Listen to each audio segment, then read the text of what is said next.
Welcome to Hot Chips 20.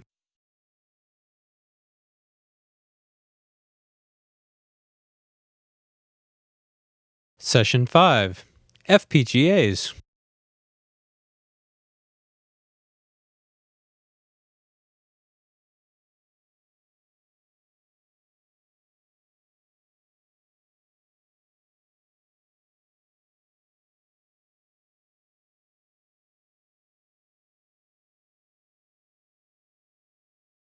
Hello, good morning. Welcome to this first session. I've got an exciting set of papers, all to do with FPGAs. And so the first paper is, the speaker will be Peter Alfke. He's a distinguished engineer at Xilinx. He received his MS degree from a technical university in Hanover, Germany. He's worked in telecom and computer design in Germany and Sweden before he came to the US in 1966. For the past 40 years, he's been active in applications engineering at Fairchild, Zilog, AMD, and for the last 20 years at Xilinx. So, Peter.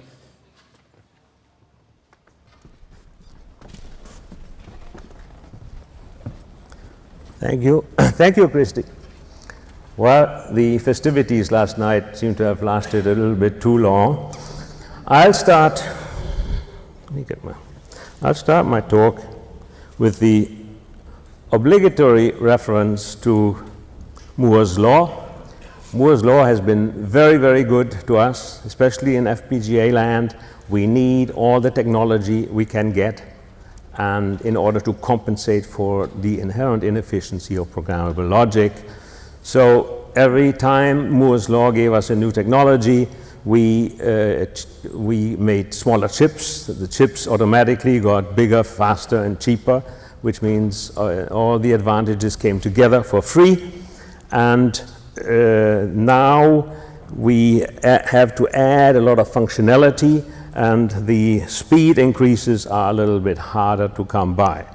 Now, this is how the Virtex, the high performance side of Xilinx, evolved from 1998 to 2008. You see there are 5 generations, and we started with 220 nanometers and went down right now to 65 nanometers.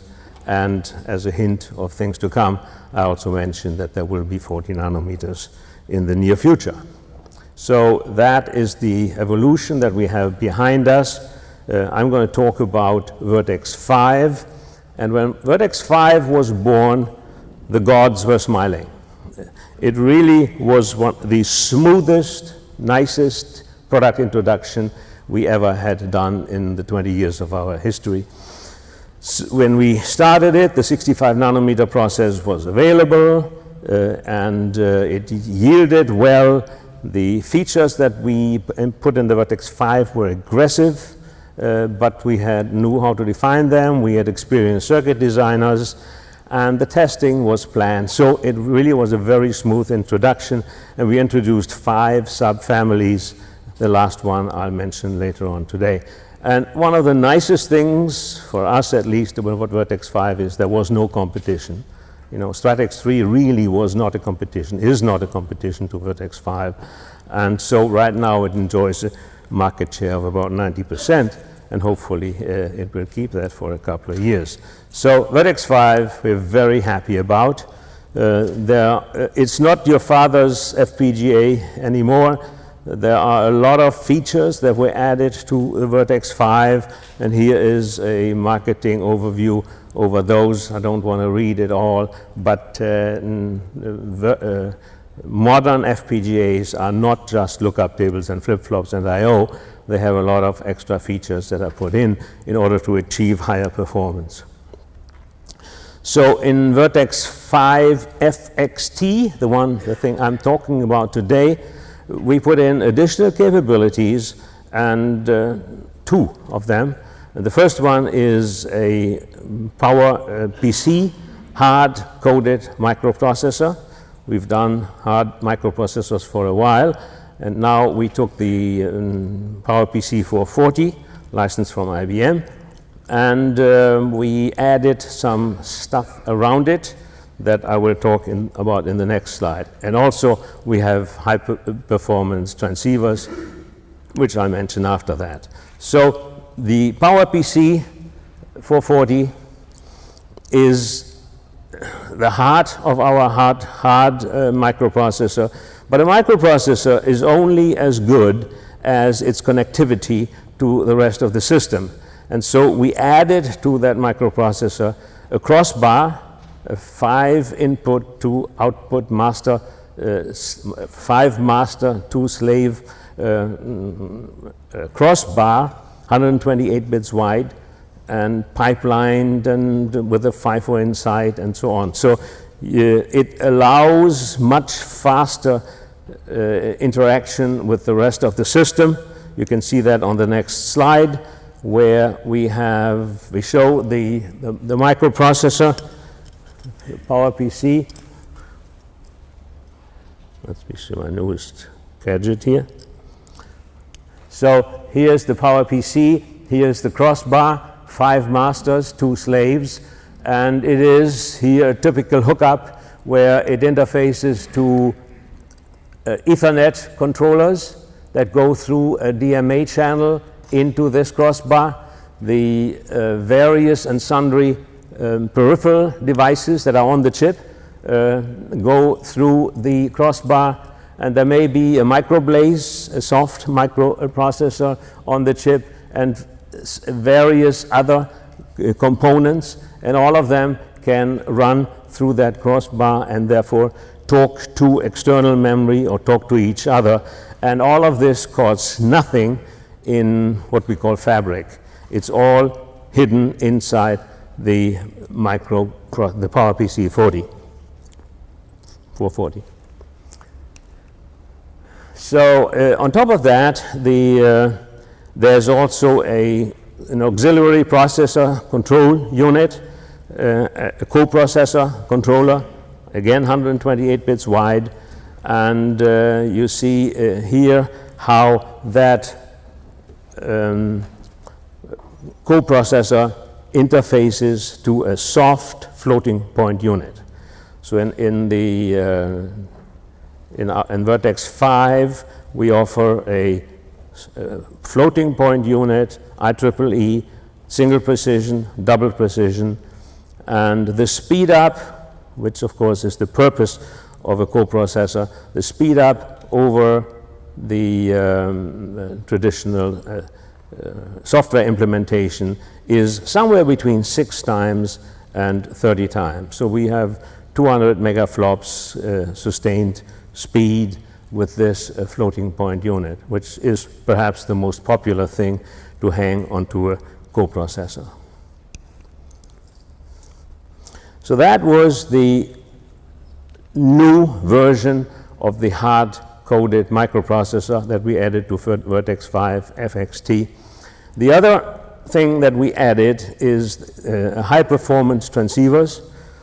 Serial transceivers have become very popular, and here is the evolution of those transceivers in Xilinx.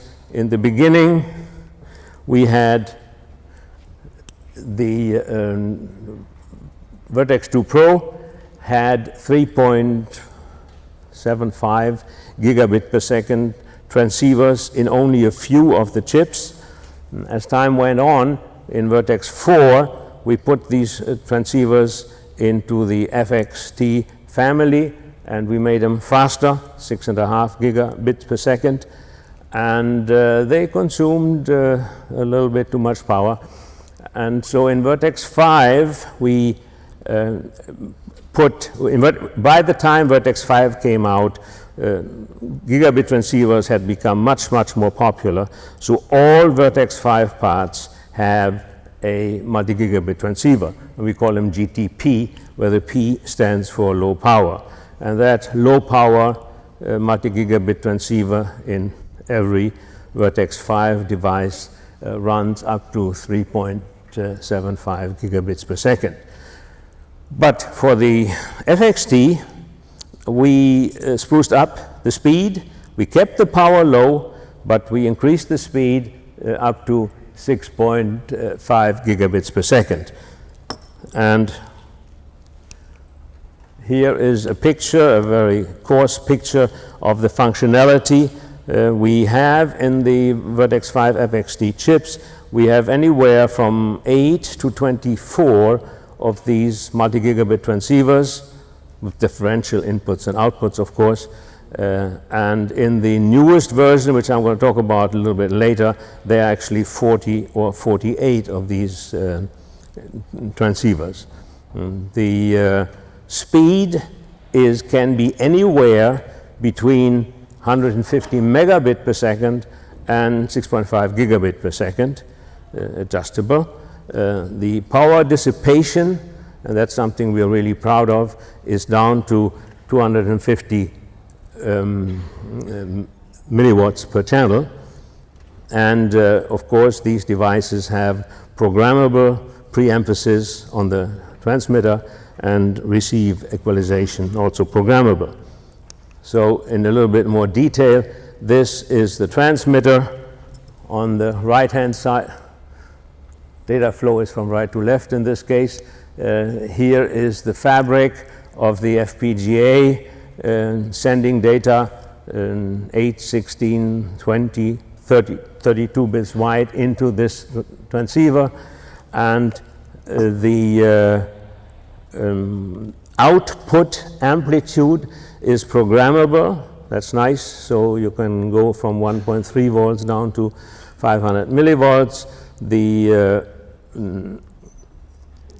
The pre-emphasis, some people call it de-emphasis, is also programmable, and the jitter is kept fairly low, and we have a very detailed description of the jitter performance in the characterization report that you can download from the web. You know, there are various functions that are all programmable, of course, and the receiver is now, of course, the data comes in from the left and goes to the right. There are 4 modes of equalization on the input, and some decision feedback equalizer in there. We can program the termination, we can handle the spread spectrum, and the next slide shows, it's a tutorial perhaps in this audience, shows the equalizer, how the incoming wave shapes, the black curve, is fed, is delayed, and then subtracted or added to the incoming signal, and out of that black signal we generate the red signal, which is much crisper. And so the receiver can actually receive reliable data that looks as if the eye were totally closed at the input. It makes it a little bit difficult to demonstrate and a little bit difficult to test, but a receiver like this can work when the eye seems to be closed. So here are some of the features that we have. The part can handle non-return to zero data with 150 consecutive ones and zeros. You know, obviously there's a PLL inside, and sooner or later you need a transition to recover the clock. But we can handle 150 zeros and ones. It used to be 70 in the older versions. We have 8B, 10B encoding. We support 64, 66, and even Interlaken, which is a variation on 64, 66. There's support for burst error, and there is a pseudo-random bit sequence generator built inside just to make it easy to use this device. So all the GTX transceivers in the Virtex-5 FXT parts function exactly the same. So here is a nice picture of a 6.5 gigabit per second transmit. The eye is really nicely open. But as I said, if this eye opening will of course deteriorate as you send it over longer PC boards, as you send it through connectors, and when it arrives at the receiver, it will not look quite as pretty as this, but the receiver can cope practically with a closed eye. So we have a characterization report, a very extensive characterization report that you can download from the web. There are no restraints. We don't need to sign the non-disclosure agreement. So you can get a very extensive characterization report on these GTX transceivers from us. Okay, so this is, I snuck this out of marketing. This is the new addition to the family. To be announced within a few days are the TXT members, where we take the large 130 and 200 devices of the FXT family, and we take out the PowerPC microprocessor and instead give them twice as many GTX transceivers. So it's a very simple redesign. Software, it's all the same. The PowerPC is gone, and twice as many transceivers are in there. So for those people who need a lot of transceivers, this is a good solution. So I thought, incidentally, I've changed some of these slides around a little bit. I didn't change them around. I deleted some that I could do without, and I thought I'd give you a little preview of what at least I personally think is going to happen in the next couple of years. It is obvious that Moore's law will continue. We will go to 40 or 45 nanometers, as the next speaker will talk about. Altera does also, or even before us. And after that, we will have, there will be 32 nanometer, that's also pretty clear, and after that, most likely 22 nanometer. In each of these steps, you double the capacity of the chip, and therefore each step lowers the cost per function. That's very good for you. Now, let me be a little bit candid and tell you some of the trouble that we are going to run into. As we make masks for these smaller geometries, the cost of the mask goes up. The light is still 193 nanometer wavelength, so it gets extremely tricky to paint these very small geometries with relatively long wavelength light, and that increases the complexity of the masks. The leakage current is a curse in these small geometries, and we have to fight to keep it down. As the geometries get so small, the parametric spread in manufacturing goes up. As you make these things as tiny as you possibly can do, their variation increases relative to the traditional technology. And another aspect is that the logic density on these chips will go up by a factor 8 to 10, and we may run out of pins on the PC board. We have no problem between the chip and the package. Between the chip and the package, we have already 6,000 connections. So that's not the problem. The problem is the relatively poor resolution, or spatial resolution on the PC board. So maybe we have to stack dies and get away with fewer connections to the PC board. So progress is going on, but it's going to get more expensive. Higher speed is a challenge. Increasing the raw transistor speed is very difficult, as everybody in this industry knows. Supply voltage scaling has reached a certain limit, even though we can do a little bit. So very often the performance of our and other chips is limited not so much by the chip itself, but by the power and the heat budget. We most likely need multiple technologies, one for high performance and one for low power, and we have to get really creative with handling the VCC, power down, clock gating, and so on, like it was discussed yesterday to this audience.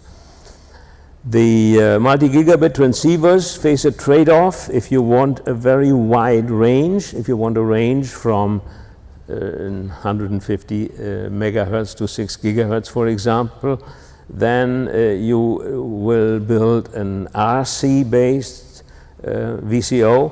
You know, if you want very high frequency, 10 gigabit per second, then 11 gigabit per second and more, then you most likely want to build an LC based VCO, and with an LC based VCO you have a much smaller range. So there is a compromise, or there's a fight between wide frequency range for the VCO and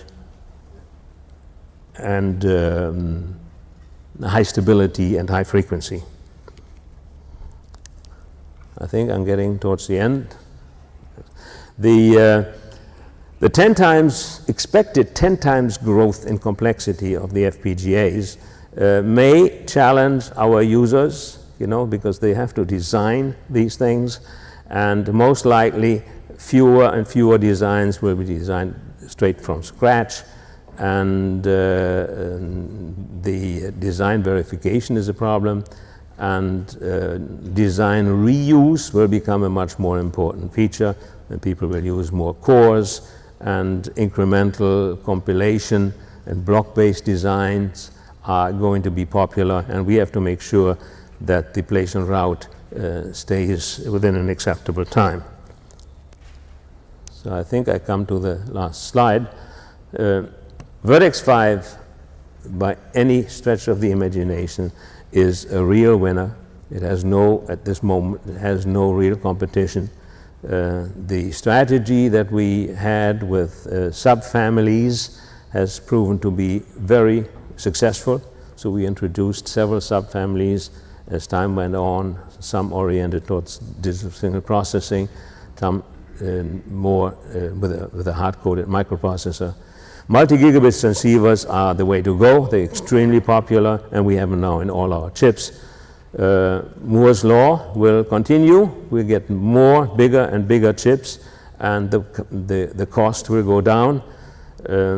Speed and power pose a challenge for us. It's not that easy anymore to make every generation faster than the previous one. And the users like you would really like to improve their design productivity, or have to improve design productivity when these chips get so large. You know? So the pace of course is getting faster. So we will bring you better chips and better tools, and I thank you for listening.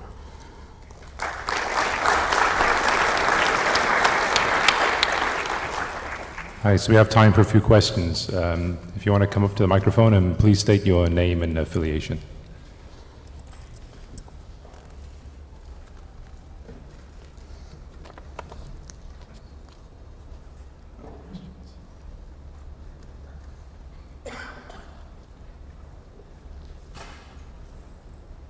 Ramachandran, PhD student, OSU. I would like to play with different kinds of cache configuration and cache hierarchies and connect it with the PowerPC core. So is that possible in Virtex-5? Yes, I think the idea of a cache, of course, sorry, I misunderstood. There are caches inside the PowerPC 440. If you read the Power 440 description, they are bigger, twice as big as they were in the case of the 405. So you already have a data cache and an instruction cache in the 440. Whether it's big enough is your question. Is it configurable? Yes. Okay. So you can configure the content, if that's what you mean, by configuration, and the width of it is constant.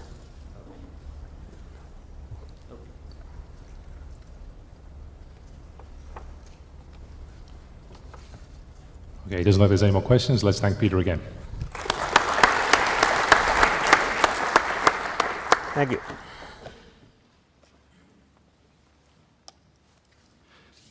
So our next speaker, I guess Altera gets a chance to respond now. Our next speaker is Dan Mencer. He's currently responsible for Altera's technology office and provides research for future FPGA architectures. Over the last 7 years, Dan has been involved in the definition of Altera Stratix and Cyclone FPGAs. Previously, he was at PMC Sierra and QED developing processors and communication chips. Okay, Dan.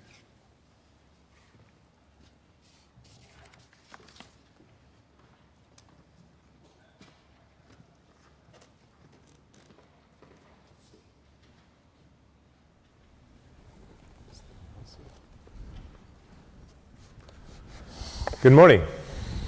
I'm waiting for the slides. Last night we went to dinner with Peter and Ralph from Xilinx, and it truly impressed me. There's still a lot of opportunity for innovation inside an FPGA, both what we're going to talk about today and in the future. I think there's a lot of new things coming, bigger, not just bigger, better, but also additional features, ease, design, productivity. And what I'd like to talk to you about today is Stratix 4 and Hardcopy 4. This is our new announcement of 40 nanometer at TSMC. It's constructed of actually 24 different devices, numerous die package combinations, and you can actually go from both an FPGA, being Stratix 4, and a hard copy. So whether you want to target either one of those platforms, or actually both of them, in most cases it is both of them, you can do that in a single EDA environment, Cortex 2, that's easily available. And then with one synthesis, one timing constraints, you can actually port to 2 different platforms, and I'll talk about how that is done. We do that every week. It's very easy to do. So let me talk about Stratix first. That's the FPGA first. It's bigger. It's 2x the logic density, 700,000 logic elements. There's 22.4 megabits of memory. That's a lot of memory, but that's fine-grained memory. There's lots and lots of blocks. There's actually 1,300 blocks of memory available in there, and they're in various sizes, and I'll go through that a little bit later. In addition to that, there's 1,300 multipliers. Multipliers are actually used for DSP or computational floating point capabilities. There's more performance, 2x the bandwidth, in that both the user I/O doubled in speed, but also the transceivers. We'll talk about how much bandwidth is coming in and out of the device. So you have bandwidth from an I/O standpoint. We have bandwidth from internal to the device, the memory bandwidth. And actually, it's the highest bandwidth I know of anyway, relative to getting access to memory. And then lastly, we also put a lot more hard IP in. A lot more hard IP in the user I/O for getting to DDR3. A lot more IP for getting to PCI Express, both 1.0 and 2.0.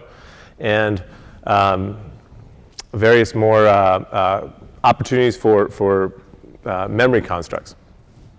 And then lastly, low power. It's half the power. Every generation, we double the density or more than double the density. Every generation, we have to keep the thermal profile the same. We still have to fit into ASIC chassis. So I mean, every time we have to get the power to at least 1/2. And if you look over time, double the density, half the power, double the density, half the power. That's getting more and more difficult to do, as all of you know, in that the voltage isn't always scaling as quickly. So we've done a lot of techniques, and I'll be talking about later, how we've actually brought down the power. Now these are large devices in 40 nanometers. It's 2.5 billion transistors. 2.5 billion transistors, we can do that, and the core voltage is under 25 watts. That is very, very difficult to do. I'll go through the techniques that we actually bring down the power to make sure we get under the 25 watt. Now that's just core. Obviously for the I/O, whether you have transceivers or per transceiver 100 to 200 milliwatts, and then every memory controller can be multiple watts. But if you look at just the core power, 25 watts, 2.5 billion transistors, the family scales from 50 to 550 millimeters squared. It's a large density you can imagine. And you have to be able to produce that, and I'll talk about how we produce that. This kind of looks like global warming as far as it's up and to the right. The densities have gone up a step function, more than a step function. Now we came up with 13 million logic equivalent gates. Basically, if you take that 700,000 logic elements, about 1.2 ASIC gates to those logic equivalents, and then you add in all the logic equivalents for the DSP and the memory functionality and the hard IP we put on, comes up to about 13 million user gates. In the ASIC, and just in the logic FPGA, it's about 9 million logic gate equivalents. So now FPGAs actually can have a much broader footprint, the ability to do more complex design and integrate more and more. Every single generation, the highest volume device has been on the biggest device. We've been able to produce that biggest device in good and acceptable quantities. So let's talk about the basic architecture of the LUT. For a decade, we had the 4-input LUT with the register. Now, actually, we've come up with an adaptive logic module. And what that does is we can pack twice as much into that basic building block for both density and performance. Density in the fact that we can actually take 2 4-input LUTs or a 3 and 5-input LUT or a shared LUT mask where we can actually share some of the inputs and have 2 5-input LUTs. In addition to that, we have 2 registers, which actually helps us a lot when you end up going into high performance for pipelining. So we can get more levels of logic into shorter levels of logic, and we can do that more efficiently. And so there's been a big jump in efficiency for FPGAs. The power. I talked about 2.5 billion transistors for 25 watts. How does that happen? And how can we produce that reliably? So everyone in here has done many techniques for power, and you've heard it the last day. So, and we've employed all those. We've used triple gate oxide, we've done multiple VTs, all kinds of techniques that you've heard over the last couple days. The thing that's unique here, the thing that we do somewhat different, is we actually do per your design, we actually do fine-grained power management down to the lab. That's 1/10,000th of the device. We forward or back bias that lab for its performance or its not performance. Now, a lot of people do adaptive biasing, but we do it actually on a per design basis. The FPGA is blank. There's nothing in it. We don't know what's going to be in it, and hopefully there's your innovations in that. We can do is we can take your RTL, we take that as we always do with a synthesis, we can actually put all the timing constraints in there, we look for your critical path, we look where the slack is. Now the opportunity for slack, all the other parts of the design, is where we exploit. We basically can go through, profile your design with a critical path, we place just the labs that are needed on the critical path to high performance. The rest of the logic is all, which is about 80%, all taken down to a lower performance we dampen with adaptive biasing. We can do back biasing, forward biasing, and that actually helps for manufacturing as well. And we can actually optimize your specific design to a power profile. So what we do is we go through, we close timing, we optimize for performance, and after we optimize for performance, we go through and we look for all the slack. We actually do adaptive biasing on that. And if you look at 100 designs, only about 20% is in the critical path. And it's pretty tightly distributed. No one's above 30% of your typical design. Not typical, across 100, all the designs. It's like 2 out of 100 that was actually above 30. Most people have about 20% of their designs in ASIC technologies on the critical path. We find those. Those are actually, and this is what this indicates. Oh, sorry. There you go. This would be on the critical path. All the things that are not on the critical path, we dampen. And then anything that's not used, we basically turn off or highly dampen. Therefore, the leakage on it, once again, the 2.5 billion transistors goes down to about 4 watts. That's actually best in class leakage for that size of a complexity of device. Now, in addition to that saves us for leakage. We also have 2 supply voltages to the core. Now, obviously, the I/O is whatever I/O you use. But to the core, we have 1.1 volt and we have 0.9. All the critical circuits for performance, which is about 20%, are on the 1.1 volt. Everything else, we put on 0.9. And that enables us to get to the best, world-class, lowest AC power as well. Okay. Hard copy. Remember I said that you've done your design in Stratix, it looks great, you put your timing constraints in there, and now you want to make sure that you can also go to an ASIC. An ASIC gives you the ability to reduce your die size by 90%. So what you do is you actually, within the Cortis environment, make it hard copy aware. It goes in there and understands exactly your design. It ports and synthesizes everything into a hard copy device. The hard copy device gets to leverage all the PLLs, all the I/O structures, all the transceivers, all the physical nature of the chip, and then we actually have a different logic fabric, obviously, and that's how we get the large gains. But the key here, and the only place in the industry that I know of that does this, there's only one RTL, there's only one timing constraint. That's critical. We guarantee that if you get that functionality working in the FPGA, you can take that to a hard copy device. You go through synthesis one time, and then with that same netlist, you're able to go to 2 physical domains. Now, obviously, the FPGA is a bigger die, and the hard copy is a very small die. We can actually port that reliably. We do that once a week, and we can put in any kind of buffer insertion to guarantee the time constraints you have in the FPGA be guaranteed in the hard copy.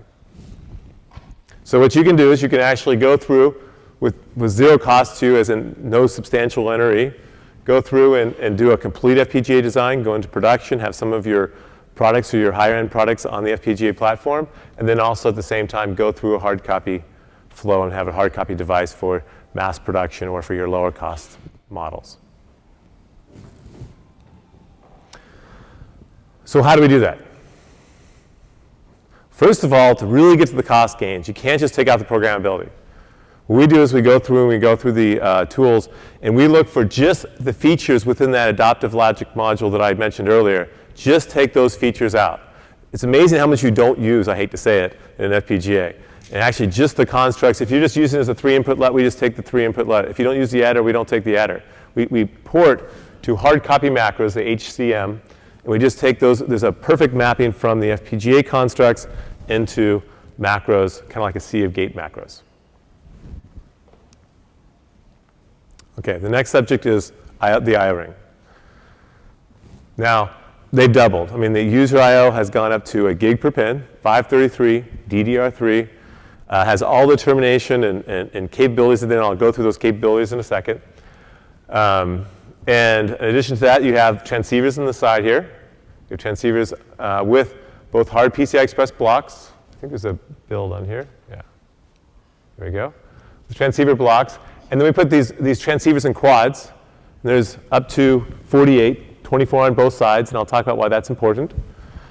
And LVDS at 1.6 gig. And on those LVDS pins, you can also do SGMI. So if you want to do a whole bunch of Ethernet, we can have 100 Ethernet channels coming into the FPGA. So you can do a whole bunch of SGMI off the LVDS channels. Just about every protocol standard, hopefully it's on there. QPI is not on there, but we will be supporting QPI. And that's key for the things that we put on the transceivers, we put Hypertransport 3.0, we put QPI. Those are actually used with the transceiver, and we do that in a clever way. Even though they're source synchronous, we do use the transceiver to be able to recover those signals and be able to line those and be able to take that source synchronous interconnect. Everything's supported in the Stratix 4 here. Just on the hard copy, there's 2 devices that don't have as many channels, so you just don't have the full width, if you will. You'd have to have 24 on one side of the chip for this.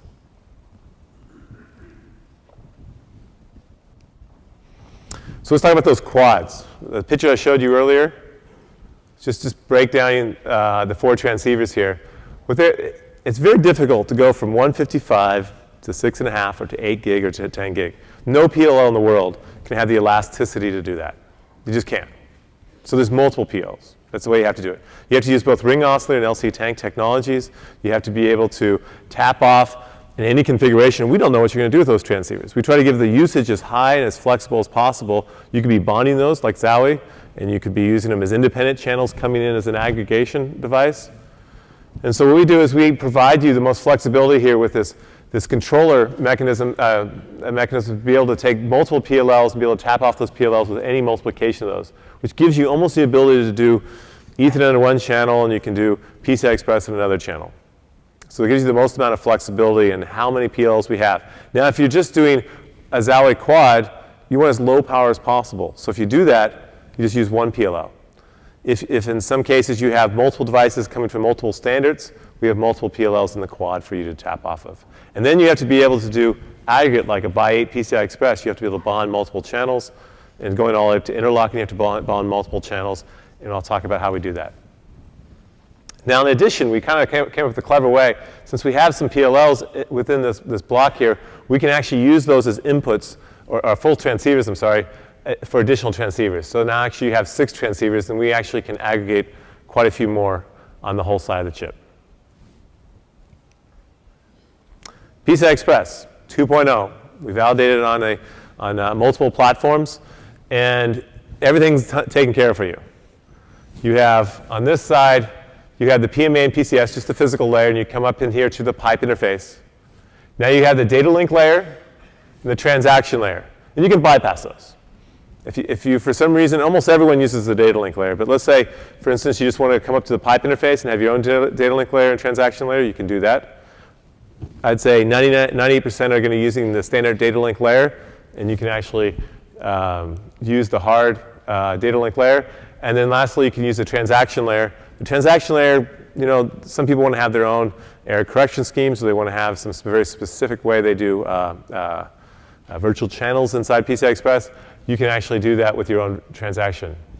But it gives you the opportunity to be able to save you a lot of productivity with a complete PCI Express hard macro on there, and it's compliant to both 1.0 and 2.0, so you'll be able to operate at 5 gig by 8 inside the PCI, inside the FPGA. The transceiver, very proud of the transceiver. I was going to show you a beautiful eye. Instead, I gave you the actual numbers, which is probably a little more representative of something you can use, and basically shows best-in-class jitter performance on the transmit side. At 6 gig, if you do the math, that's 0.7 UI, and provides what we consider a best-in-class performance on the transceiver. On the receiver, you can see the jitter tolerance, and right here is the CEI mask for jitter tolerance. And you can see we're clearly above, higher is better, and we've improved over generations from 65 to 40. So that gives us the ability to, by exceeding the jitter compliance, we can actually go with longer trace lengths in the backplane or better bit error rate for your end designs. Now, if you have the opportunity, there's a couple videos here, both on the 40 gig. It shows a live demo on our 40 gig transceiver and 40 nanometer, and it also gives you a plug and play. And we have a lot of beautiful tools to be able to make this easier and easier.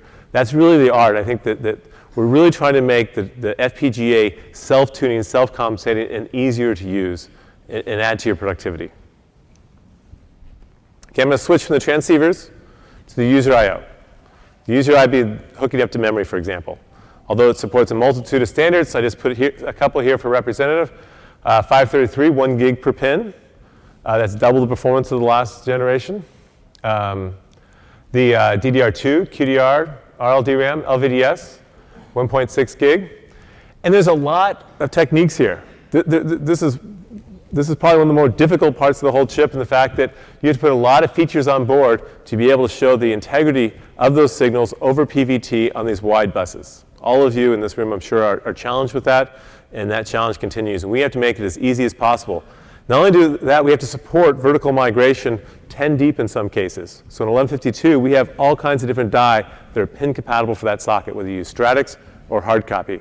In order to do that, we have to really take into account different trace lengths and different package constraints. We put a lot of engineering into the packaging, specifically for signal integrity. And I think it's world-class in signal integrity and the ability to compensate for trace differences and PVT issues. And I'll talk a little bit about that.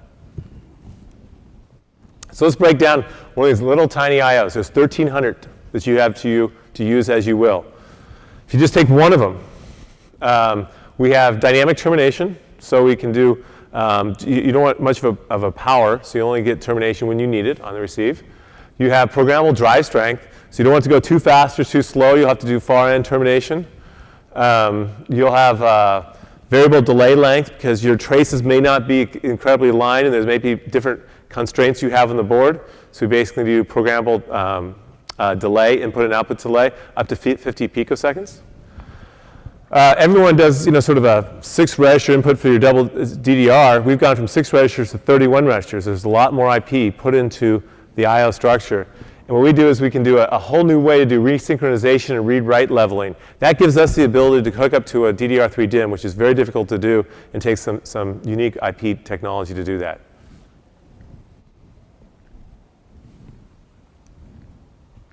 Clocks. Got all those transceivers coming in, all those 1,300 user I/O, you need a lot more clocks. We have 200 on board. There's global clocks, regional clocks, and then there's sort of periphery clocks. Those periphery clocks are really optimized for taking, if you have all those independent channels on a transmit or receive, we have the clock domains and the rich clock domains there. So there's a step function in clock resources I think you'll be pretty happy. I don't think anybody we've seen running out of the clock resources. DSP. So we talked about the memory. We'll be talking about the memory, which is kind of like a strip you see of memory in the device. We also have strips of DSP blocks. We've doubled the density to the DSPs. There's 1,300 DSPs, which is sort of unfounded. And it gives you, 748 gigamax possible inside the device. Those multipliers are the basic building blocks for doing all kinds of FFT filters or math or computation inside the device. We also use it for our processors. When we put soft processors in, we leverage the DSP block. Memory. We're unique in the fact we have 3 types of memory. For each of those transceivers coming in, you may want a jumbo Ethernet packet or continuous Ethernet packets. That's what's very efficient about these 144 blocks. The second one is we have a much higher fine-grained 9K memory blocks. There's 1,300 block RAM inside your device. If it's all about memory bandwidth in and out of memory, if it was memory bandwidth, we just put one big monolithic SRAM block in the middle of the chip.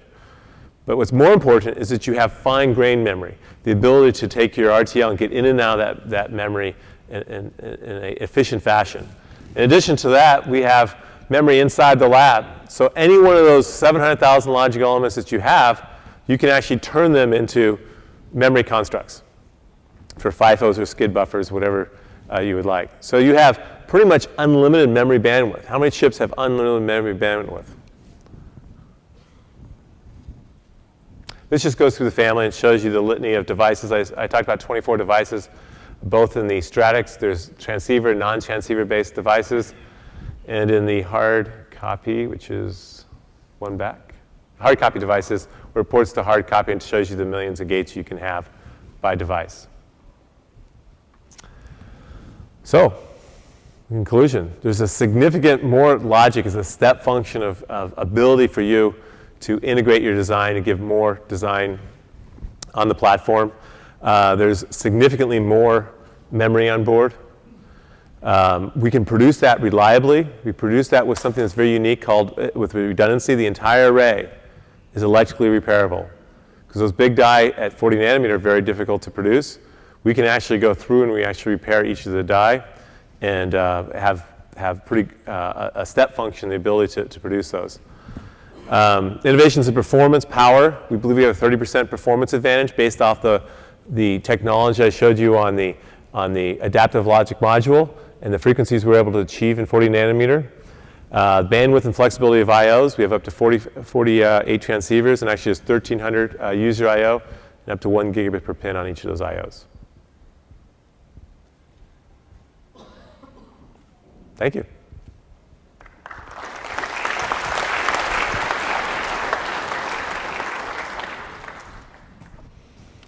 Thanks, Dan. So we have time for a few questions. Please go to the mic and state your name and affiliation first.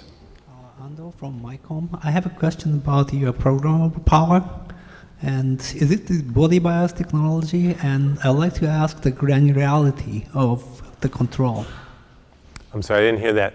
You said it was granularity of the body bias control? The granularity. It's down to the lab level. So it's actually 50 thousandths of the device. So each lab can either be back biased or not back biased. Okay, and how about the voltage, 0.9 and 1.1? Is it whole chip or you have any, say, division within the chip? Well, we definitely have places where we utilize the 1.1 volt supply and everything else that we possibly can we take on the 0.9. So as I said, it's 20%, let's say, of the functionality of the chip is on the 1.1 volt, and 80% of the current supplied to the core is based on the 0.9. You mean the same granularity as the back bias, or? No, we're talking about two different techniques, if you will. The back biasing is done by the synthesis tools, and it's statically configured at the programming object time. And then on the supply voltage, we also have taken different voltages to different places in the chip for various performance points. So it's really two independent technologies. Back biasing obviously requiring a negative voltage. Yes, next? No. Three quick questions for the backgate biasing. So do you back bias both PMOS and NMOS? And also, if you do such a fine-grained biasing, then do you have a density penalty because of the backgate biasing? And the final question is, do you generate the backgate bias on die, or you just supposed to supply it from externally? Yes, yes, and yes. So the yes on the first question. The second question, could you repeat the second question again? I think it was. Second question was, the first question was PMOS and NMOS, and the second was density penalty. Yeah, there's a density penalty. Nothing comes for free. So there's certainly a chip area impact that is incorporated by the back biasing techniques that we employ. And then lastly, we do supply and take care of any negative voltage supply. The only two supplies that you provide is a 1.1 and 0.9 volt. So we take care of everything inside. It's completely handled internal to the chip, and the synthesis tools take care of all the complexity of what does get back biased. Hi, Tadao Nakamura. That of core chips, that would be a sister conference series of hot chips. Okay, probably I wonder if the programmable power technologies includes static powers. I didn't catch the question though. The static power I got. Static power. That's probably we have, of course, power consumption, static power and dynamic powers. Oh, okay. Is that okay? So the static power, let's just pick a 500,000 large element device, fairly large device. That's 4 watts of static power. It has some design dependency. That actually you can go through and we show the design dependency. So we'll show if you want to put every light on in the gym, we'll show the power, and let's say it's, I don't know off the top of my head, but it's probably 6 to 8 watts. Once you employ the back biasing techniques on a typical design, where 80% of the design is actually dampened, then it gets to 4 watts for a 500,000 large element device. And the active portion of that would be about 20 watts. So 4 watts, 20 watts, if that was your question, for between static and dynamic. Thank you. Sure, thank you. Thank you. Hi, Dan Robinson, HP. Question about the QPI support. I'm curious what speeds you're going to support and when will that be available? That's a difficult one, and it's not just completely dependent on us, it's also dependent on Intel. So today we are, so I'm not sure the exact speeds, there's multiple speeds, there's 3 different speeds, and the IP, we will supply up to the PHY, and actually Intel will be porting the QPI portion of the logic, if you will. So I'm not sure the exact availability of that, because it's not completely up to us. I don't know if that answers your question. Stephen Zenith. Just a very quick question. How many user gates did you say? Yeah, that's always a debatable question, isn't it? You could take an FPGA, and some people use 10 because it's an easy number, and some people use 12. So we supply you 680,000 equivalent lookup tables, or actually LEs, which is we call 4-input equivalent lookup table. And then there's a translation that us and Xilinx take, and you could do 10 or 12. So somewhere around 9 million gates, maybe 8 million gates of real usable logic that you would have available in the device, of true logic, you know, independent of all the other logic components we have in the device. It just depends on the ratios you use, and you could argue about those conversion numbers, if you will. It's always been a tough debate between ASIC and FPGAs. Thank you very much. Thanks, everyone.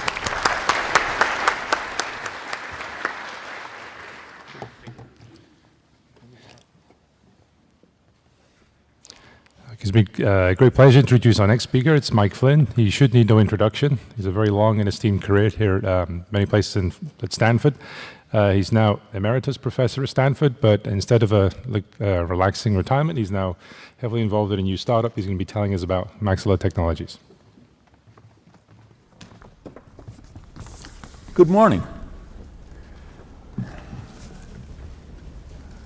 Now the exciting part, to see whether or not we can get the... Yes. God bless you, Randy. There you go. Okay, thank you. Forward, backward. Okay. Yeah. Okay.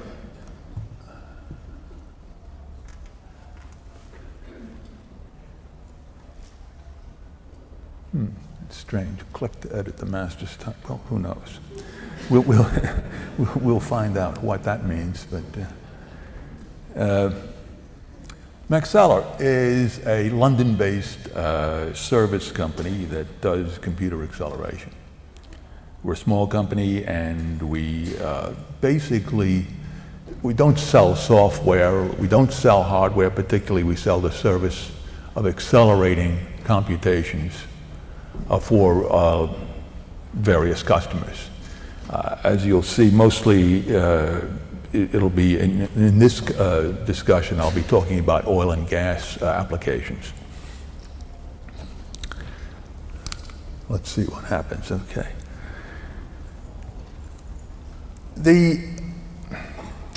From our point of view, and we look at compute-intensive applications primarily, although compute-intensive has many meanings, as Brian Flax pointed out yesterday. We find that applications which appear to be memory limited or can also be translated and can be compute limited by, especially if we have some sort of a structured array where we can forward results to the next stage in the array rather than simply putting them into memory. And so through this forwarding technique or some sort of structured array, as you might think of in a GPU, we can occasionally or sometimes move an application which appears to be memory limited and make it compute limited. We're agnostic as far as the technology is concerned. We have, although we found that FPGAs have been the technology of choice for our applications, and I'll describe more of that in a moment. We use both streaming and array processing, let's say from 10 yards away, approaches to giving us the kind of parallelism we need to really accelerate the application. Now, there's many ways of categorizing the design space. In particular, one thing we do not handle in this categorization is dynamic control structures. We only look for applications which have a static control structure, something that we can lay out the data flow for and then speed up. We're of course going to use a core plus accelerator implementation, and I'll show you that in a little bit.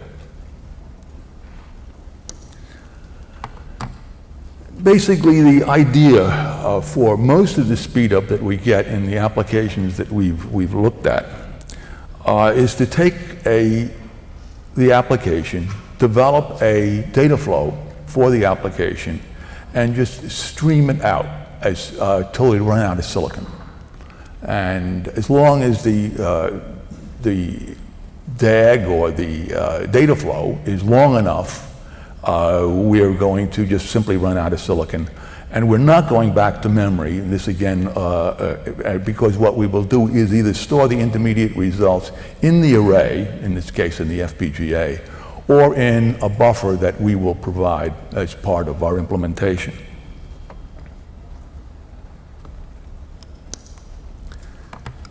So, as you heard in the other talks, we're dealing with 1/10, sometimes 1/20th the frequency of, let's say, of a conventional multi-core implementation.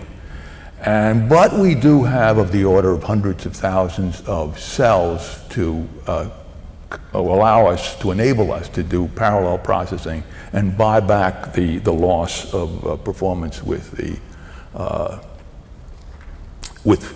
parallelism. The other advantage that we have with FPGAs is we can tailor each computation to be exactly big enough and not bigger, that just satisfies the need for the computation. So in the application I'll be talking about later, we'll use 17-bit mantises, for example, and 24-bit floating point, because that's just exactly the size that we need for this particular application.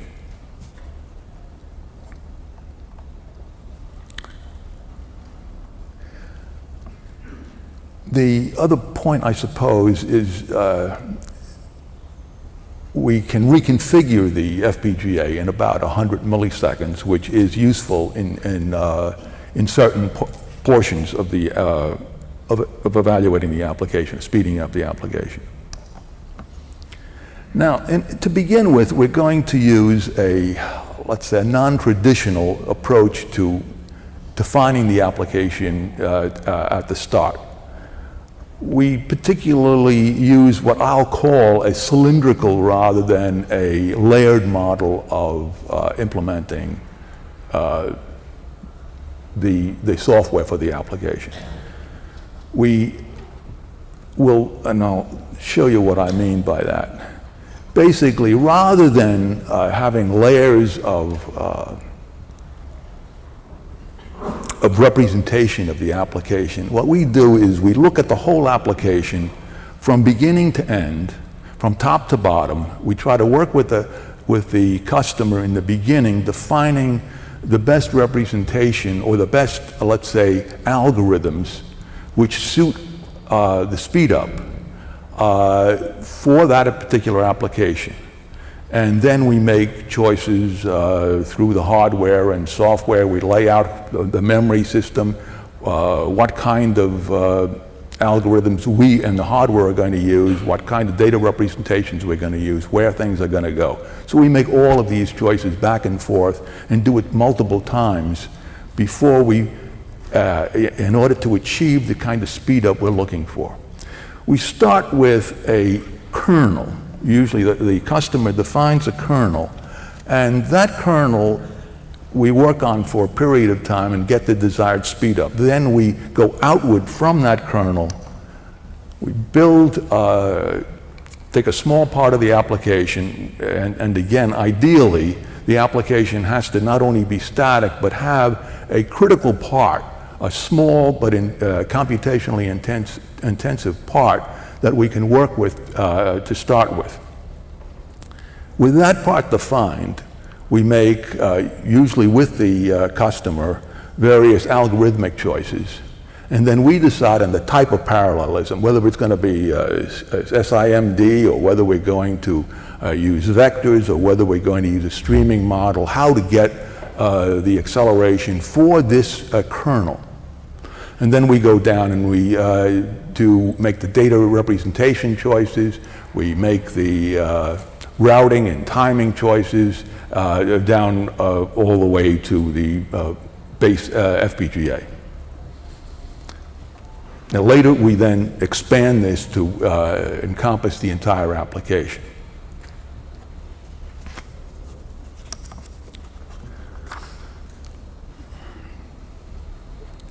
So the programmer sees the kernel through this cylinder that spans all of these design choices. Clearly we can't do this for every application. The application, one, has to be large. Usually the applications we look at have at least 10,000 nodes already, let's say, defined for the application, and we're dealing with some large application with a static format and an identifiable critical section. And then we, as I say, achieve speed up by understanding the whole process.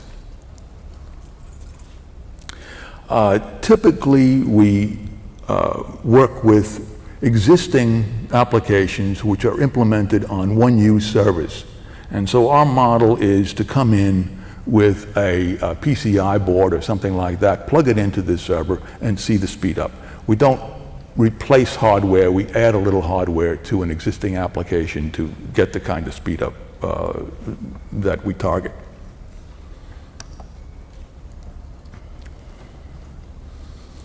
Now, in order to do this, we first of all have to define a series of strips through the application. Imagine that you have unrolled the application into this large data flow.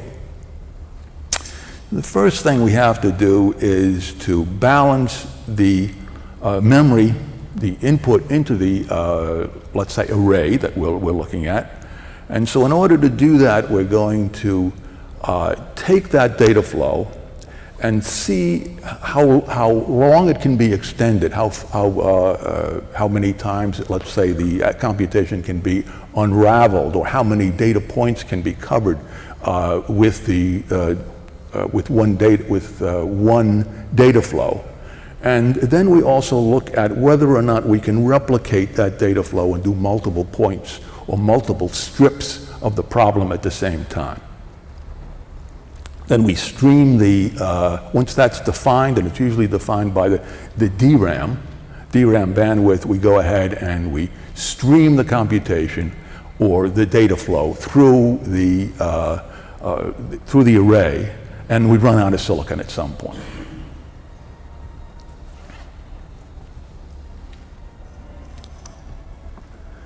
So now, the trick to all this is tools. And the ability to make broad trade-offs across the application. The first thing we do in the acceleration, let's say in a methodology, is first of all, we look at an application and we qualify it. Is this an application that we can deal with? Is it big enough in terms of the amount of, in its size and its extent, if you will, to make it worthwhile? And secondly, does it have a critical section, and does it meet other criteria? We can do this pretty quick once it's qualified, and then we go through and we usually work with the customer and define a critical section, a piece of the problem, and then we define a target speedup, and we're off and making the trade-offs and doing the implementation. Fortunately, we have a good tool set which enables us to reasonably quickly define how much speed up we can expect, and secondly, how we're going to get there.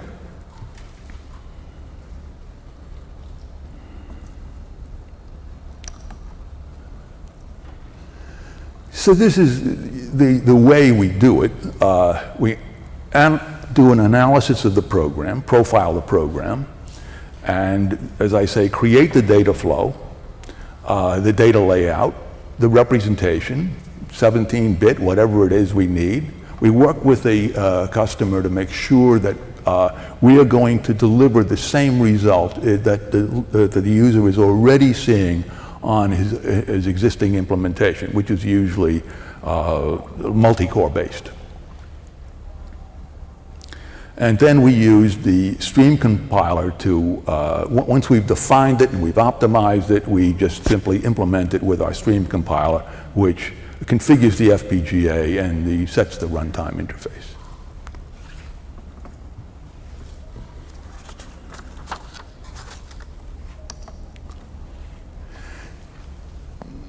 The basic tool we have is something we call Parton, and as I say, it profiles the application, and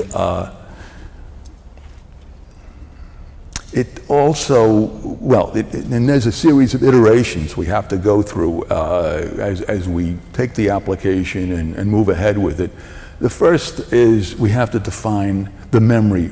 Where are we going to keep the intermediate results? Are they going to be kept in the FPGA? Are they going to be kept in a buffer outside the FPGA? Are they going to be kept back on the host machine or the host node, if you will?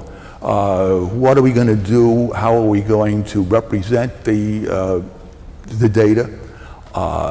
So there's a whole series of trade-offs which have to be made, and we keep doing this until we get the changing things around, if you will, until we get the speed up that we're looking for, till we get the target speed up. Then we have a series of OS supports, which or in this case, our Max2 board, which is our plug-in board, which actually is the compiler and provides runtime support for the board and to move data from, let's say, the host node memory into the accelerator board. So the picture is, we come into an existing user installation, and he has perhaps a series of 1U boards. We plug in these PCI boards, which I'll show you in a moment, and after some manipulations, we provide acceleration. And if the customer simply removes our board, he's back to where he was before.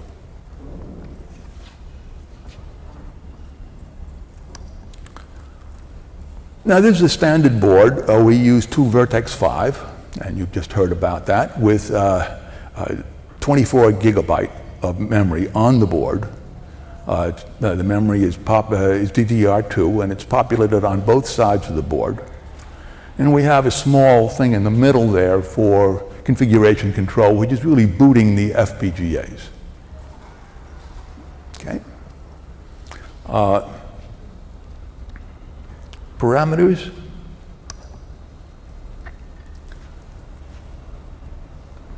Are just, as I said, we use a PCI X16 interface linked to the host, and we have an inter-FPGA link. We have two FPGAs, as I said, with 8 gigabyte interface between the chips and total off-chip bandwidth of 47 gigabyte.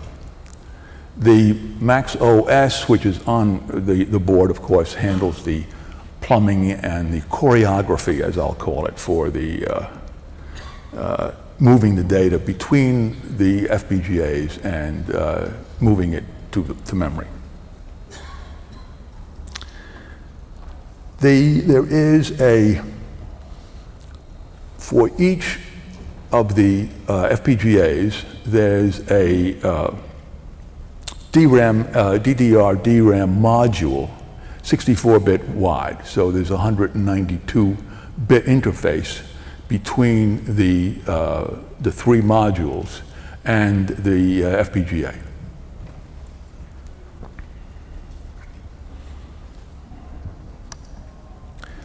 Now I'll talk about a little example which I think will bring all this together.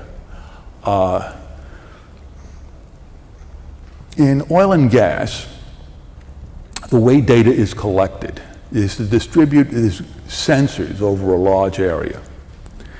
And you impulse the area and you listen for the reflections. In the sea-based survey, the ship moves along and it drags 30,000 sensors along with it, recording samples based upon a sonic impulse. This is usually some sort of a sonic cannon which goes off every 10 seconds. So you're getting the order of terabytes of data each day and you have to process it. And I can assure you that for most of these analysis organizations, the oil companies, there are of the order of at least 1,000 nodes that are doing this processing, and upwards of more than 10,000 in for some companies.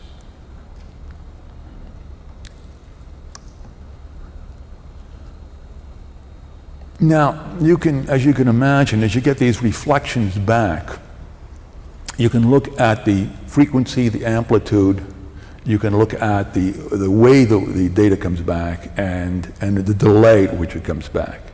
And depending upon the delay and the kind of response you get, you can determine what kind of a structure you have. And underneath the Earth, and that, of course, is what you're looking for. You want to know what's down there. And the one standard way, this is sort of an older way of doing it, is to simulate this wave propagation from a source and then a known source.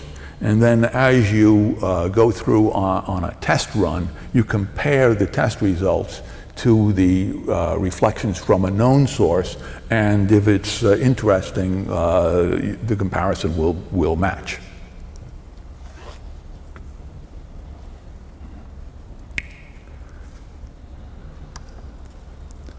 Now this is an output from our Parton tool, which I talked about earlier.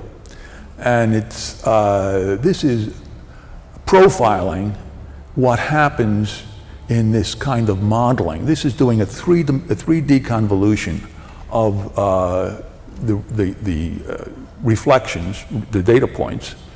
And so this is per output point of the computation.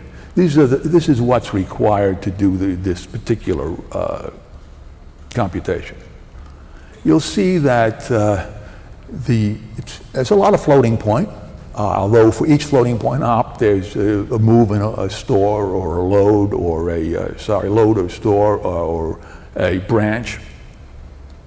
And there's about 2 or 3% miss rate in the data cache.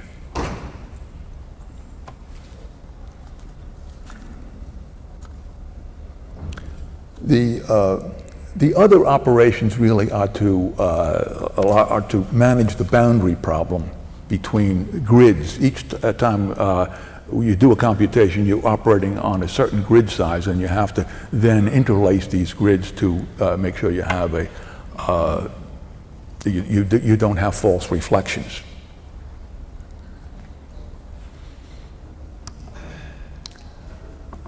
So this is the results of let's say, the original computation. You're getting a data miss every 10 floating point ops. You're getting about 1 CPI on a Xeon. And the Xeon is going to be, in this particular case, running at about 4 gigahertz.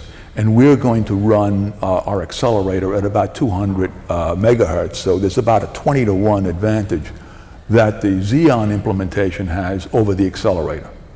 But we're going to try to use the accelerator's parallelism to buy back this disadvantage.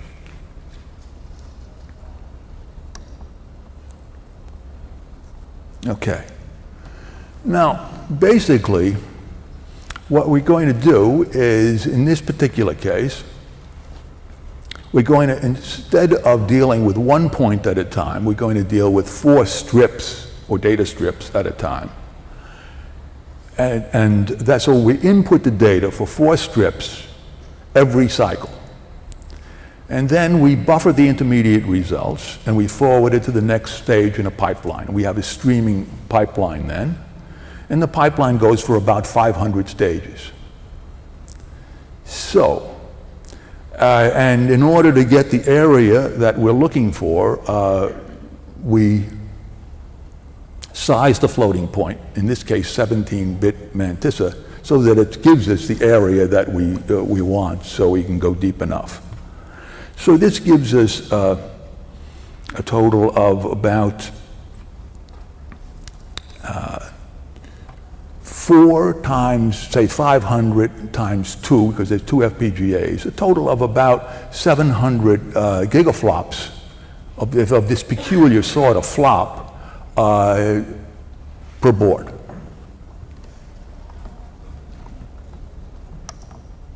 This is the more what the implementation on one floating point, or rather one FPGA looks like.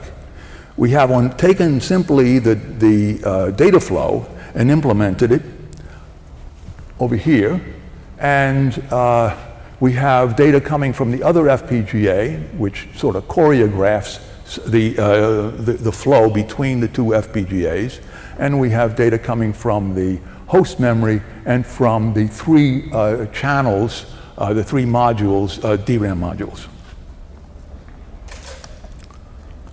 So we have basically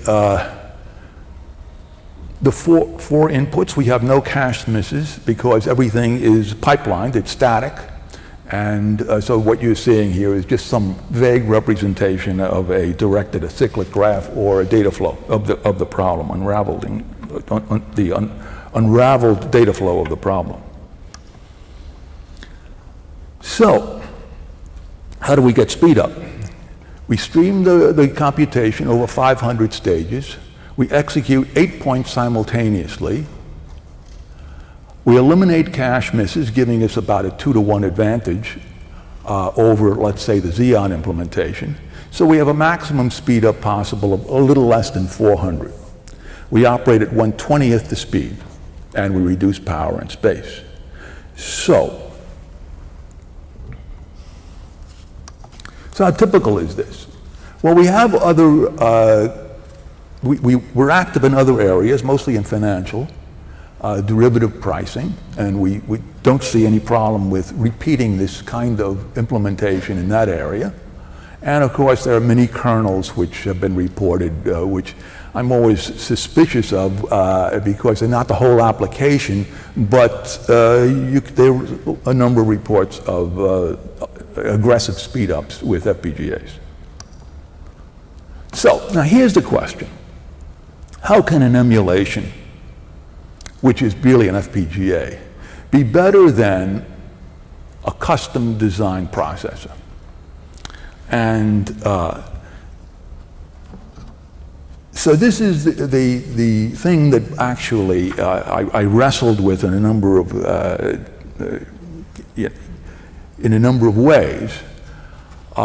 First of all, the modern processor stresses latency, and we are interested in, not in latency, but in throughput, computational throughput. So, the FPGA seems to have an advantage over, let's say, the GPU, which would be a natural implementation, alternative implementation, but it simply doesn't have as much silicon available to, or flexibility available to implement the R kind of data flow. There's another problem if you, in the sense of today's processors emphasize number of cores, for example. I heard that several times, and I'm thinking of most of the presentations that we heard so far in this conference have talked about, the most successful ones have actually emphasized not number of cores, but the other kinds of parallelism, the vector, array, and streaming parallelism to give you the speed up. And that's what we found to be most effective. Of course, it requires effort, and there's no free lunch.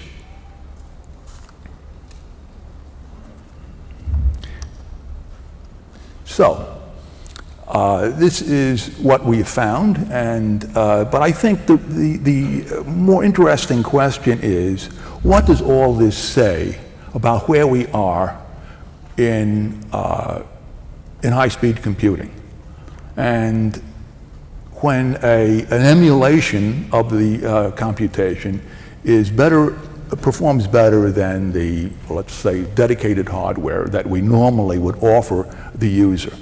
And I think that this is, let's say, it gives me pause and opens a number of questions up as to how else should we approach the problem of high-performance computing. Thank you.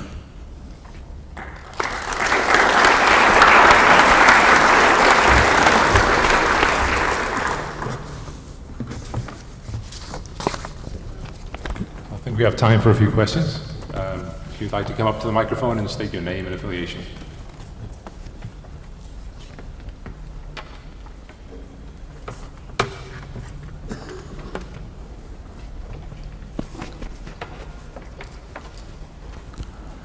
Hi, Craig Wittenbrink from NVIDIA.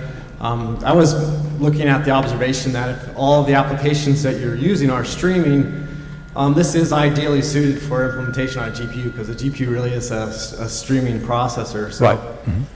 you said there was a lack of flexibility. Is that something you've actually evaluated with your tools, is trying to use the GPU? We're streaming 500 deep. You see, as I look at the GPUs, first of all, they're going pretty fast, and they're not, they're going in the right direction. In our view, they're going in the right direction. They're just not offering enough. I mean, we can't put 20 GPUs on board, which is what we'd need to get the same kind of speed up. Well, I guess the amount of cores, so to speak, or say there's like 128 cores in a GPU, and then if every core is working on a pipeline of work, there's a lot of depth of streaming work occurring. So if a problem is structurable like that, it really does fit well into a GPU. That's well, just an observation. we certainly have we've looked at all of these alternatives, and we settled on the FPGA, for now anyway. Of course, all these things are evolving, and so what's true today may not be true tomorrow.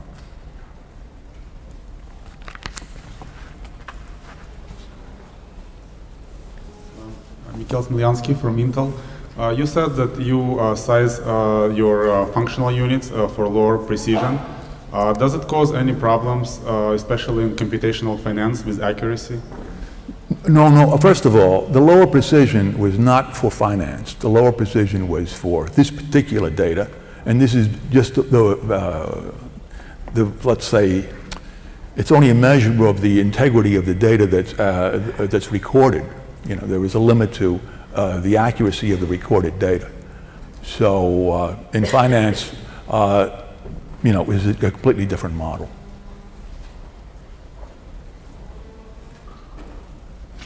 Okay, let's thank Mike again.